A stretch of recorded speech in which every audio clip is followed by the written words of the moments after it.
ठीक है बेटा, आज हम जो टॉपिक करेंगे वो करेंगे हम एनपीओ चैप्टर। एनपीओ चैप्टर हम पहले भी डिस्कस कर चुके हैं। तो एनपीओ में जो आज का टॉपिक है वो है हमारा कॉस्ट ऑफ मटेरियल कंज्यूम्ड, यानी कि जो हमारा एनपीओ होता है यानी कि जो चैरिटेबल संस्था होती है उसमें हम जो चीजें इस्तेमाल करते हैं, जैसे सपोज करिए आपका ये है कोई हॉस्पिटल वगैरह है, हेल्थ क्लब वगैरह है, तो इसमें जो आप चैरिटी करते हैं, अगर हॉस्पिटल है तो उसमें चैरिटी किसकी होगी? उसमें चैरिटी किसकी करेंगे सर आप?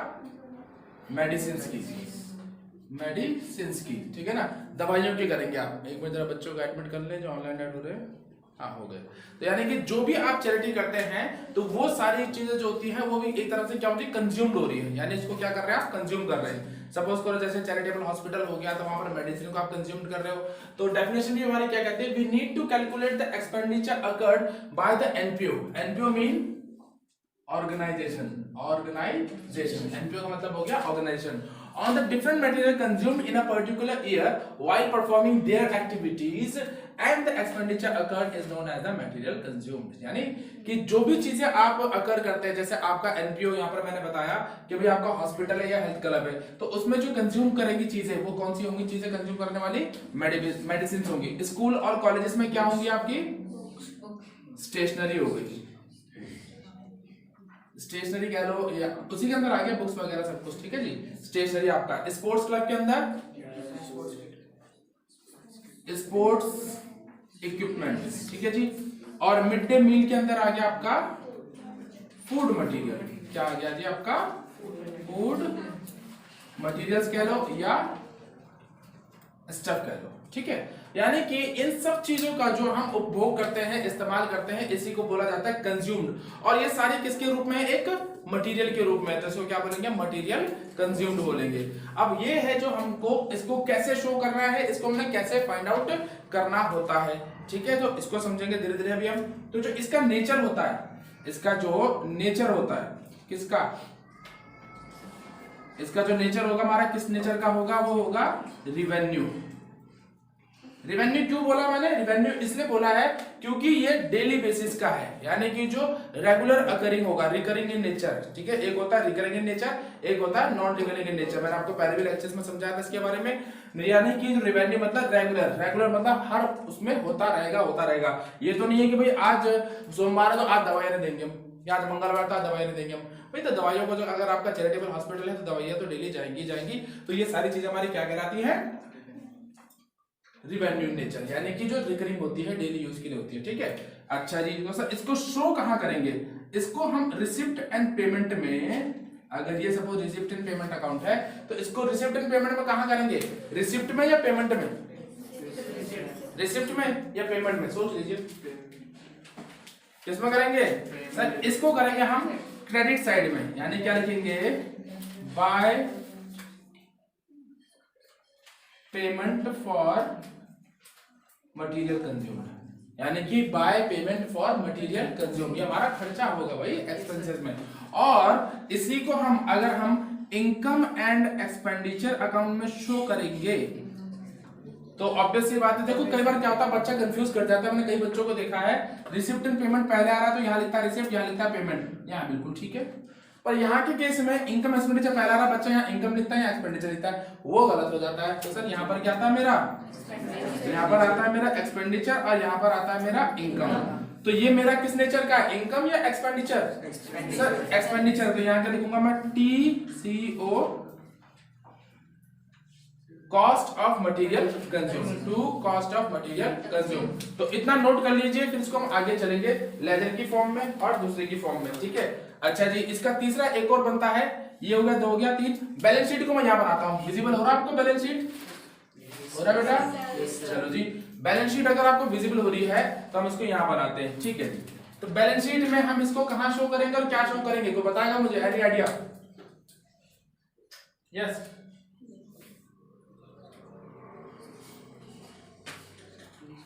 सर, बैलेंस शीट इसमें हमारी 2 बनती है, एक बनेगी ओपनिंग और एक बनेगी मेरी क्लोजिंग बैलेंस शीट। अच्छा जी, ओपनिंग स्टॉक है मेरा, तो ओपनिंग इसमें आएगा, इसमें आएगा, ओपनिंग में आएगा। स्टॉक मेरा एसेट है, लायबिलिटी है? एसेट है, तो इसको यहां दिखा दूंगा मैं, ओपनिंग स्टॉक और यहाँ पर क्या जाएगा क्लोजिंग स्टॉक। ठीक है जी। मटेरियल जब परचेज करते हैं तो हमारे क्रेडिटर्स भी आते हैं भाई। हम देखो परचेज दो तरीके से होती है, हम 11वीं क्लास में पढ़ चुके हैं। या तो हम उसको कैश में परचेज करेंगे या तो हम उसको क्रेडिट में परचेज करेंगे। अब क्रेडिट में परचेज किया तो यहाँ पर क्या होंगे मेरे ओपनिंग क्रेडिटर्स, यहाँ क्या हो जाएंगे क्लोजिंग क्रेडिटर्स हो जाएंगे। ठीक है जी। कई बार हम क्या करते हैं जिनसे मटेरियल खरीदते हैं यानी क्रेडिटर्स, उनको हम एडवांस में भी पेमेंट करते हैं, नहीं करते हैं सर? कई बार करते थे। जब हम उनसे उधार पे माल ले सकते हैं तो वो भी हमसे कई बार एडवांस में पैसा मांग लेता है। तो सर एडवांस में पैसा आपने चुका दिया, पेमेंट कर दी, तो आपके लिए एसेट है लायबिलिटी है? प्रीपेड एक्सपेंस, तो आपके लिए एसेट है। तो यहाँ पर क्या लिखेंगे हम opening balance of advance payment और यहाँ पर क्या आ जाएगा closing balance of advance payment. थोड़ा राइटिंग ऐसी है, थोड़ा समझ लीजिएगा। मैं दोबारा मुझसे बोलता हूँ, यहाँ पर आएगा ओपनिंग स्टॉक, यहाँ क्लोजिंग स्टॉक, यहाँ ओपनिंग क्रेडिटर्स, यहाँ क्लोजिंग क्रेडिटर्स, यहाँ opening balance of advance payment और यहाँ पर आ जाएगा closing balance of advance payment. तो ये सारा हमारा उसके फॉर्म में था कि भाई हमारा जो मटेरियल कंज्यूम होता है उसकी ट्रीटमेंट रिसीप्ट एंड पेमेंट में कहां पर होगी, इनकम एक्सपेंडिचर में कहां पर होगी, ओपनिंग और क्लोजिंग बैलेंस शीट में कहां पर होगी। इसको नोट कर लीजिए, फिर इसका हम अगला टॉपिक पकड़ेंगे। ठीक है बेटा? तो ठीक है बेटा, अब इसको हम एक फॉर्मूले बेस से करते हैं जिससे हमें बहुत ज्यादा आसान हो जाएगा। मैं पूरी कोशिश करूंगा आपको एक ही बारे में समझ में आ जाए। पहले प्रैक्टिकल बेस एग्जांपल लेते हैं। सपोज करो मेरे पास क्या ले, कोई चीज क्या ले, किसी चीज का नाम बताइए आप लोग। स्टेशनरी, पढ़ने वाले बच्चे हैं। चलो मेरे पास दो पेन है, मेरे पास दो पेन है ऑलरेडी पहले से। ठीक है जी, मेरे पास ऑलरेडी दो पेन है। तो ये मेरा क्या हो जाएगा, ओपनिंग स्टॉक हो जाएगा। ठीक है जी। मैंने 7 पेन और खरीद लिए, मैंने 7 पेन खरीद लिए। कैसे? 4 और 3। कोई मुझे बताएगा 4 और 3 कैसा है? ये मेरा परचेज है, ये मेरा है बेटा परचेज, ये है मेरा परचेज। कोई मुझे बताएगा मैंने 7 को सीधा 7 क्यों लिखा, 4 और 3 क्यों लिखा? यस जैप्स, वेरी गुड। तो मैंने 2 इसलिए लिखे कि भैया मेरा ये जो है 4, ये है मेरा कैश और ये है मेरा क्रेडिट परचेज। ठीक है, दोनों मिला के क्या हो गया परचेज। पर ये मेरा 4 पेन मैंने कैश में खरीदे और 3 पेन मैंने क्रेडिट में खरीदे। ठीक है जी सर, ये मेरा हो गया opening stock plus purchase minus. अच्छा जी, अब मैंने क्या किया कि भाई ये पेन बेच दिए, इतने पेन बेच दिए। कितने पेन बेच दिए? कुछ पेन बेच दिए, मैंने कुछ पेन बेच दिए। अब मेरे पास केवल एक पेन पड़ा है, ये क्या हो गया मेरा क्लोजिंग। वेरी गुड, ये हो गया मेरा क्लोजिंग स्टॉक। अब देखो ना, तुम्हें फॉर्मूले से पहले ही तुम्हें इसका फॉर्मूला पता चल गया। तुम्हारे पास 2 पेन थे, 7 पेन और आगे टोटल कितने हो गए? 9 पेन हो गए। हाथ में अब केवल एक पेन बचा है, तो कितने तुमने कंज्यूम कर लिए? 8। तो यानी आंसर तुम्हारा कितना आ रहा है? 8। तो ये क्या हो गया? Cost of material consumed, cost of material. Sir आप कह रहे हैं सर ये थोड़ा अजीब सा लग रहा है, अटपटा सा। मैंने कोई बात नहीं बेटा, इसका हम बिल्कुल फॉर्मूला बनाते हैं। तो फॉर्मूला बन गया COMC, opening stock plus purchase. थोड़ी स्पेलिंग ऐसी हो गई, कोई बात नहीं, स्पेलिंग आती है मुझे, ये मत सोचना नहीं आती है। कैश और क्रेडिट माइनस क्लोजिंग स्टॉक। बस यही फॉर्मूला हर जगह काम आना है, तो इसको अच्छे से लिख लें आप। ठीक है बेटा? और COMC मतलब cost of material consumed equals to opening stock plus purchase minus closing stock, और आपके हाथ में क्या आ जाएगा? Cost of material consume. ठीक है, आई होप आपको अच्छे से समझ में आया होगा। आ गया फॉर्मूला समझ में? yes, बहुत अच्छे। चलो जी ठीक है, तो ठीक है बेटा, इसको लेजर की फॉर्म में करके देखते हैं कि हमारा कैसे बनेगा। ठीक है, तो इसको एक बार कह देख लेते हैं, हम लेजर की फॉर्म में देखते हैं कैसे बनेगा। चलिए जी, हम बना रहे हैं कॉस्ट ऑफ गुड्स का अकाउंट। यहाँ मेरा पर्टिकुलर आ जाएगा, यहाँ अमाउंट, यहाँ पर्टिकुलर। आप मत कर देना बोर्ड एग्जाम में से, आप प्रॉपर लिखना पर्टिकुलर। ठीक है जी। तो ओपनिंग स्टॉक, तो ओपनिंग स्टॉक जो होता है मेरा, वो मेरा डेबिट होगा या क्रेडिट होगा? ओपनिंग स्टॉक ऑब्वियस सी बात है, स्टॉक है मेरा एसेट है, एसेट हमारी डेबिट होती है, तो यहाँ लिखेंगे हम टू बैलेंस बीडी और यहाँ पर ब्रैकेट में लिख देंगे ओपनिंग स्टॉक। ओपनिंग स्टॉक कितना था मेरा? 2 रुपए। ठीक है जी, हम इसी हिसाब से चल रहे हैं। ठीक है, तो ऑब्वियस सी बात है क्लोजिंग स्टॉक यहाँ आएगा मेरा बाय बैलेंस सीजी, यहाँ लिख देंगे हम क्लोजिंग स्टॉक। तो कितना आ जाएगा? ये आ गया मेरा 1, 0 1 डालते हैं, थोड़ा अजीब सा लग रहा है देखने में 1। ठीक है, फिर मेरा आएगा परचेज। परचेज मेरा क्या है? एक्सपेंस है। एक्सपेंस मेरा क्या होता है? डेबिट होता है, हमने पहले पढ़ा हुआ 11th क्लासेस में। तो यहाँ लिखेंगे हम टू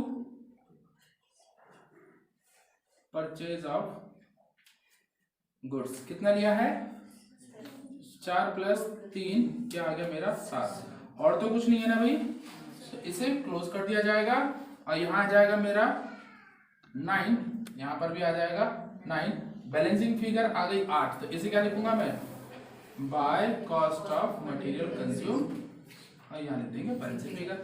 ठीक है, यहां से हमारा प्रॉपर आ चुका है कि भाई इसको लेजर की फॉर्म में कैसे चेंज हमने करना है। अच्छा जी, इतना पहले नोट कर लें, फिर आपको मैं और बारीकियां समझाता हूं कौन कौन सी चीजें कहां कहां पर पुट करनी है। देख लिया आपने जी?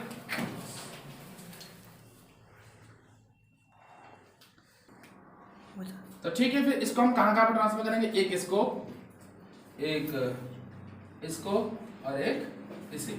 तो सर ये है मेरा ओपनिंग बैलेंस, ओपनिंग स्टॉक। याद होगा मैंने आपको बैलेंस शीट में बताया था। तो ओपनिंग स्टॉक कहां जाता है? ओपनिंग बैलेंस शीट में, एसेट साइड में। ये मेरा है क्लोजिंग स्टॉक, तो ये कहां जाएगा? क्लोजिंग बैलेंस शीट में, एसेट साइड। क्लियर है मामला सर? ये है मेरा कॉस्ट ऑफ मटेरियल कंज्यूम, ये कहां जाएगा मेरा? इनकम एंड एक्सपेंडिचर में, डेबिट साइड। इसका कोई ट्रीटमेंट नहीं होता है। ठीक है जी, ये कहां से आता है? वैसे मेरा आता फ्रॉम वेयर इट्स कम। कहां ये जाएगा ये नहीं बता रहा मैं, कहां से आया? From where it's come. तो इसका निशान मैं ऐसे डालता हूं। ठीक है ना जी, ये कहां जाए? चलो उल्टा कर दिया, ये किधर जा रही है? इधर करते हैं, ये इधर कर देते हैं, है ना? यहां से ये बाहर की तरफ जाएंगे, यहां से ये बाहर की तरफ। ये कहां जाएगा? बाहर बैलेंस शीट में। ये कहां जाएगा? बाहर बैलेंस शीट में। ये कहां जाएगा? बाहर इनकम। ये अंदर कैसे आया? ये अंदर आया सर हमारा क्रेडिटर्स अकाउंट से। ठीक है जी, अभी आगे आपको सिखाएंगे क्रेडिटर अकाउंट्स कैसे बनता है। ठीक है, तो यहां पूरा था ये कि भाई कॉस्ट ऑफ मटेरियल कंज्यूम कैसे आता है, कॉस्ट ऑफ मटेरियल कंज्यूम की ट्रीटमेंट कैसे होती है और कहां कहां पर होती है। अब आगे जो हम पढ़ेंगे उसमें ये पढ़ेंगे कि भाई इसको 2 तरीके से निकालते हैं, या तो लेजर फॉर्म में या तो फिर स्टेटमेंट फॉर्म में। तो पहले लेजर फॉर्म और स्टेटमेंट फॉर्म को हम समझ लेते हैं एक बार। तो ठीक है बेटा, यहां पर फिर हम लेजर की फॉर्मेट देखते हैं। सबसे पहले लेजर की फॉर्मेट को चेक करेंगे, फिर हम बनाएंगे स्टेटमेंट की फॉर्मेट में कैसे इस क्वेश्चन को किया जाता है। तो लेजर हम पहले एक ऑलरेडी डिस्कस कर चुके थे, जिसे बोलते हैं हम कौन सा लेजर बोलते हैं? कॉस्ट ऑफ गुड्स का। ठीक है जी, कॉस्ट ऑफ गुड्स। यहाँ पर कॉस्ट ऑफ गुड्स लिखना चाहिए था पर लिखा नहीं, चलो कोई बात नहीं। कॉस्ट ऑफ मटेरियल कंज्यूम भी कह सकते हो, कॉस्ट ऑफ गुड्स भी कह सकते हो। ठीक है, तो उसके बारे में हमने बनाया। तो हमने सबसे पहले बनाया था उसमें ओपनिंग बैलेंस जो आएगा स्टॉक का। देखो, इसको याद करने के लिए, इसको समझाने के लिए मैं आपको एक कंसेप्ट बताता हूँ, उसको याद करिएगा। आपने 11th क्लास में एक चीज पढ़ी होगी कि भैया जो हमारा एसेट होता है इसका ओपनिंग बैलेंस डेबिट होता है और क्लोजिंग बैलेंस क्रेडिट होता है। यही होता है ना भाई, यही पढ़ा था आपने। अच्छा जी, ऐसे ही आपने पढ़ा था कि भैया लायबिलिटी का ओपनिंग बैलेंस क्या होता है? क्रेडिट होता है। थोड़ा सा ऐसे लिख लेते हैं हम इसको, ये हटा दें, ओपनिंग बैलेंस, और यहाँ पर क्या आएगा हमारा? Closing balance. ठीक है जी। अच्छा जी, तो ओपनिंग स्टॉक, स्टॉक क्या होगा मेरा? एसेट। स्टॉक अगर एसेट है तो डेबिट होगी और क्लोजिंग स्टॉक क्या होगा मेरा? क्रेडिट होगा। क्लियर है? कोई कंफ्यूजन नहीं है। और परचेज हमारे लिए क्या है? एक्सपेंस है, तो एक्सपेंस का नेचर भी क्या होता है? डेबिट। और जो बैलेंसिंग फिगर आ जाएगी वो मेरी क्या हो जाएगी? Cost of material consume. ये हम ऑलरेडी डिस्कस कर चुके थे, इसलिए इस पर ज्यादा हम फोकस नहीं कर रहे हैं। फिर हम बात करते हैं क्रेडिटर फॉर गुड्स। जो मैंने आपको बताया था ना, ये जो होता है वो इस जगह से आता है। ठीक है जी, ये कहां से आता है? इस जगह से आता है, क्योंकि ये जो एंट्री आई हमारी वो यही एंट्री है। ठीक है बेटा, ये जो एंट्री है मेरी बैलेंसिंग फिगर, यानी क्रेडिटर अकाउंट से जो बैलेंसिंग फिगर आती है वही मेरी ये अमाउंट होती है टू परचेज, यानी क्रेडिटर अकाउंट से ही हमारा क्या निकलता है, परचेज। क्योंकि हमारे क्रेडिटर अकाउंट इसलिए भी जरूरी होता है कि जो हमने कैश में ट्रांजेक्शन की है उनका तो क्रेडिटर्स कोई बनता नहीं है, क्योंकि कैश के ट्रांजेक्शन हमने नगद खरीदा, नगद दिया, ठीक है जी, मतलब नगद माल लिया और पेमेंट कर दी। पर जो हमने क्रेडिट पे माल ले रखा तो उसको भी जानने के लिए, यानी कैश और क्रेडिट दोनों को जोड़ेंगे तभी तो टोटल परचेज आएगा, और उस परचेज को निकालने के लिए मुझे ये अकाउंट बनाना पड़ता है। तो चलो देखें, तो कहता है टू बैलेंस बीडी, यानी ओपनिंग एडवांस। तो एडवांस क्या होगा, मेरा एसेट होगा, तो उसको हम क्या करेंगे, डेबिट, और क्लोजिंग एडवांस क्या होगा, मेरा क्रेडिट, क्योंकि ओपनिंग हो रहा है मेरा डेबिट, क्योंकि एसेट इन नेचर है, तो क्लोजिंग मेरा क्या होगा, क्रेडिट, ठीक है जी। फिर ऐसी opening balance of creditors, opening balance of creditor मेरी क्या है, क्रेडिट, तो इसलिए क्रेडिट करेंगे। अब क्लोजिंग बैलेंस ऑफ क्रेडिटर्स, तो यानी कि ये और ये, मैं दूसरा पेन यूज कर लेता हूं ताकि साफ दिखाई दे, ये हो गया इसके साथ, ठीक है जी, ये हो गया इसके साथ, मैंने निशान इसलिए बना दिए, ठीक है जी, ये दो इसके साथ हो गए, ये इसके साथ क्लैश किया, ये इसके साथ कर दिया। और अगर हमने कोई पेमेंट की है तो बच्चे वो क्या होगी, टू बैंक, पेमेंट करता है कोई तो ड्यूरिंग द ईयर, तो टू बैंक करते हैं। बाय परचेज यानी कि स्टॉक जो होगा हमारा, ये हमारी बैलेंसिंग फिगर आएगी। सपोज करो ये था मेरा 4, ये था क्लोजिंग, ओपनिंग 4 था, क्लोजिंग मेरा 7 हो गया, और ओपनिंग क्रेडिटर रहे मेरे 3 ले लेते हैं, चलो, क्लोजिंग क्रेडिटर रहे मेरे 5, ठीक है जी। पेमेंट कर दी मैंने कितने की, 3 रुपए की, तो टोटल कर लें कितना हुआ, 8, 8 4 12 हो गया, और ये कितना हुआ 10, तो बैलेंस फिगर कितना आ गया, 2 आ गया, ठीक है। ये 2 मेरा कहाँ जाएगा, इस तरफ चला जाएगा। क्लियर है मामला, कंफ्यूजन तो नहीं है कोई। तो इस फॉर्मेट को अच्छे से याद रखिएगा कि सीधा एसेट का ओपनिंग बैलेंस डेबिट होता है, क्लोजिंग क्रेडिट होता है, लायबिलिटी का ओपनिंग बैलेंस क्रेडिट होता है, और क्लोजिंग बैलेंस हमारा क्या होता है, डेबिट होता है, ठीक है। ये तो दो थे हमारे लेजर की फॉर्म में। किसकी फॉर्म में थे बेटा, ये लेजर्स की फॉर्म में थे। अब जो करेंगे हम करेंगे वो स्टेटमेंट की फॉर्म में। किसमें करेंगे, स्टेटमेंट्स की फॉर्म में, ठीक है। चलिए ठीक, तो ठीक है बेटा, इसको हमने लेजर की फॉर्म में कर लिया। एक बार हम इसको करेंगे अब स्टेटमेंट की फॉर्म में। स्टेटमेंट की फॉर्म में देखें कैसे आता है। चलिए, तो क्या कहता है, amount paid to the consumable goods, तो वो निकालना हमने कैसे कैसे होगा, ठीक है जी। चलो यहाँ पर हम देख लेते हैं, जैसे सपोज करो ओपनिंग स्टॉक दे रखा है, मटेरियल कुछ अमाउंट दे रखी है, ठीक है। तो ओपनिंग को क्या करते हैं, हमेशा हम ऐड करते हैं। Creditor at the and, and यानी क्लोजिंग कह लो, एंड और क्लोजिंग को भी हम क्या करते हैं, add. Opening advance to the creditor, उसको भी क्या करेंगे हम, ऐड। तीनों को ऐड करके हम यहाँ पर एक अमाउंट की फॉर्म में लिख दिया करेंगे, ठीक है जी। फिर आता है हमारा लेस का मटेरियल, तो लेस में क्या आएगा, ओपनिंग स्टॉक हमारा ऐड हुआ था, तो क्लोजिंग स्टॉक क्या होगा, हमारा लेस होगा, ठीक है जी। Creditor at the end add हुए थे, तो क्रेडिटर एट द बिगिनिंग क्या होंगे, हमारे लेस होंगे। लेस को हम ऐसे लिख लेंगे तो कभी भी कंफ्यूज नहीं होंगे, क्योंकि ये क्या करने होते हैं, हमने माइनस करने होते हैं। तो माइनस को ब्रैकेट में लिखेंगे तो यहाँ पर भी आंसर क्या आएगा मेरा, माइनस में। जो ये आएगा इसे प्लस माइनस करके हमारा आंसर बन सकता है, ठीक है। तो ये सारा चीज हमारे जो लास्ट में निकलेगी बैलेंसिंग फिगर, इसे बोला जाता है हमारा cost goods consume during the year. यहाँ पर भी अमाउंट आनी चाहिए थी, ठीक है जी। तो इन दोनों को ऐड करके इससे हम लेस करेंगे, तो जो हमारे हाथ में आएगा उसी को बोला जाएगा goods consumed during the year. तो यहाँ पर हमने आज सीखा कॉस्ट ऑफ मटेरियल कंज्यूम को क्या बोलते हैं, कॉस्ट ऑफ मटेरियल कंज्यूम को लेजर की फॉर्म में कैसे बनाया जाता है और स्टेटमेंट की फॉर्म में कैसे किया जाता है। फिर इसके बाद हम न्यूमेरिकल पोर्शंस के क्वेश्चंस करेंगे, टीएस ग्रेवाल के और डीके गोयल के, ठीक है। दोनों क्वेश्चंस को देखा जाएगा कैसे किया जाएगा, पर इसमें कई केसेस पे आते हैं। कॉस्ट ऑफ मटेरियल कंज्यूम बिल्कुल सिंपल से नहीं आता है। जैसे हमारा जो सिंपल फॉर्मूला था आज का, बेसिक फॉर्मूला जैसे बोलते हैं हम, cost of material consume equals to opening stock plus purchases minus closing stock, ठीक है। ये हमारा फॉर्मूला होता है। पर इस फॉर्मूले को सीधा पुट करना भी कई बार मुश्किल हो जाता है, क्योंकि हमें कई बार क्या होता है, परचेज में क्रेडिट परचेज नहीं दी होती है, या कैश परचेज नहीं दी होती है, या आपको ओपनिंग स्टॉक नहीं दिया होगा, या क्लोजिंग स्टॉक नहीं दिया होगा। तो इन सारी चीजों की कई केसेस बनते हैं, कम से कम 4 केस बनेंगे। उन केसेस को लेकर हम आगे चलेंगे और फिर हम न्यूमेरिकल क्वेश्चंस को कंप्लीट करेंगे। Till then good bye, take care.